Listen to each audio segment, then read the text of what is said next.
একটি কোলাহলপূর্ণ শহরের কেন্দ্রস্থলে, যেখানে রাস্তাগুলি জীবনের সাথে গুঞ্জন এবং বিল্ডিংগুলি আকাশে পৌঁছেছিল, সেখানে তিন ভাইবোন বাস করত: ইরা, ইফরা এবং ছোট্ট ইরাম।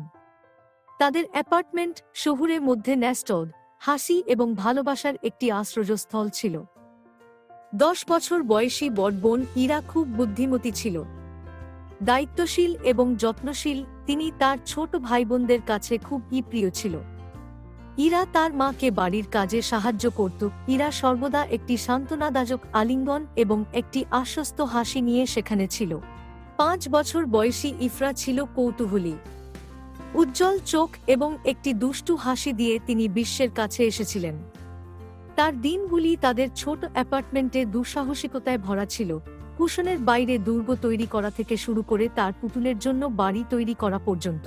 ছোট ইরাম 3 বছর বয়সে পরিবারের শিশু ছিল। তিনি তার বোনদের চোখের মণি ছিলেন। তার দিনগুলি অ্যাপার্টমেন্টের চারপাশে ছোটবেলায় কেটেছে।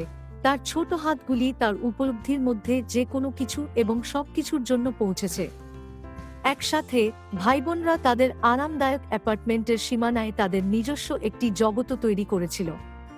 তারা গেম খেলত, গল্প বলত, দুষ্টুমি করত এবং গভীর রাত পর্যন্ত জেগে থাকত। তাদের হাসি ওয়ালের মধ্য দিয়ে প্রতিধ্বনিত হতো। এক রৌদ্রোজ্জ্বল বিকেলে, যখন ভাইবোনেরা তাদের অ্যাপার্টমেন্টে লুকোচুরি খেলছিল, হঠাৎ দরজায় টোকা পড়লে তাদের খেলায় ব্যাঘাত ঘটে। ইরা পিফলের মধ্য দিয়ে উঁকি দিয়ে অবাক হয়ে দেখল তাদের বাবা তাদের জন্য আইসক্রিম নিয়ে বাইরে দাঁড়িয়ে আছে। ইরা দরজা খুলতেই বাবা উষ্ণভাবে হাসলেন, তার চোখ দুটো মমতায় জ্বলজ্বল করছে। আমি ভেবেছিলাম তুমি হয়তো কিছু ট্রিট পছন্দ করবে, প্রিয়। সে ইরাকে আইসক্রিম এর প্যাকেটটা দিয়ে বলল, তোমাদের জন্য সামান্য কিছু। ইরা বাবাকে ধন্যবাদ জানিয়ে দরজা বন্ধ করে দিল। যখন সে তার ভাইবোনদের সাথে আইসক্রিমগুলি ভাগ করে নিল, তখন তাদের সবার মুখগুলো হাসিতে ভরে উঠল। এবং তাই শহরের কেন্দ্রস্থলে তাদের ছোট্ট অ্যাপার্টমেন্টে ইরা, ইফরা এবং ছোট্ট ইরাম একসাথে স্মৃতি তৈরি করতে থাকে।